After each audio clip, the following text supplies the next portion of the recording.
गोखले ने कहा था कि what Bengal thinks today India thinks tomorrow. अब ये लाइन कितना ज्यादा पॉजिटिव है बंगाल को लेके।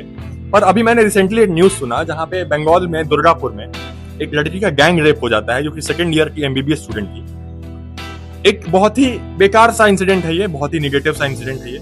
इंसिडेंट हुआ, उसके बाद एक बयान आता है। बयान किसी आम या छोटे मोटे नागरिक के द्वारा नहीं आता है, बयान आता है वहां के सीएम के द्वारा। सुनो क्या बोलती हैं वहां की सीएम।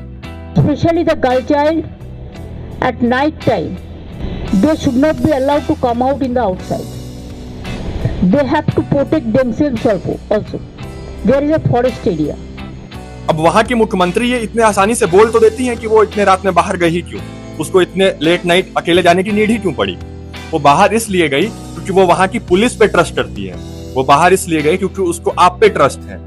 वो बाहर इसलिए गई क्योंकि जो इंस्टीट्यूशंस है ना, जो उसकी सिक्योरिटी इंश्योर करेंगे, वो उन पे ट्रस्ट करती है, वो इसलिए बाहर गई।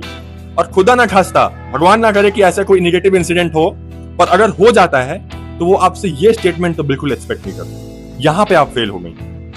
और देखो, ये प्रॉब्लम सिर्फ बंगाल की नहीं है, ये थ्रू आउट तुम सोसाइटी में जब तुम देखोगे ना तो तुम्हें दिखेगा कि रेप के टुवर्ड्स सोसाइटी में नेग्लिजेंस है। एक इंसिडेंट होता है, कल को लोग भूल जाते हैं, बैक टू सारी चीजें नॉर्मल हो जाती हैं। फिर एक इंसिडेंट होता है, फिर लोग भूल जाते हैं, फिर बैक टू नॉर्मल सब हो जाता है। अब देखो, मैं तो एक नॉर्मल सा वीडियो बना सकता हूं, है ना। मुझे एक चीज समझ नहीं आती, बहुत जेन्युइन सा मेरा सवाल है कि भाई इतने अच्छे अच्छे पॉलिसी बनाने वाले लोग ऊपर बैठे हुए हैं, सारी पार्टीज की बात कर रहा हूं मैं, स्टेट गवर्नमेंट से लेके सेंट्रल गवर्नमेंट, हर चीज के बारे में बात कर रहा हूं मैं। मेरा सिंपल सा सवाल है, उन्हें एक चीज समझ में नहीं आती क्या कि इतने सारे लॉज बनाने से कुछ नहीं होने वाला जब तक एटीट्यूडनल चेंज आप ला नहीं पाएंगे। भाई सेक्स एजुकेशन की बात इंडिया में होते क्यों नहीं है? सवाल तो यही है ना।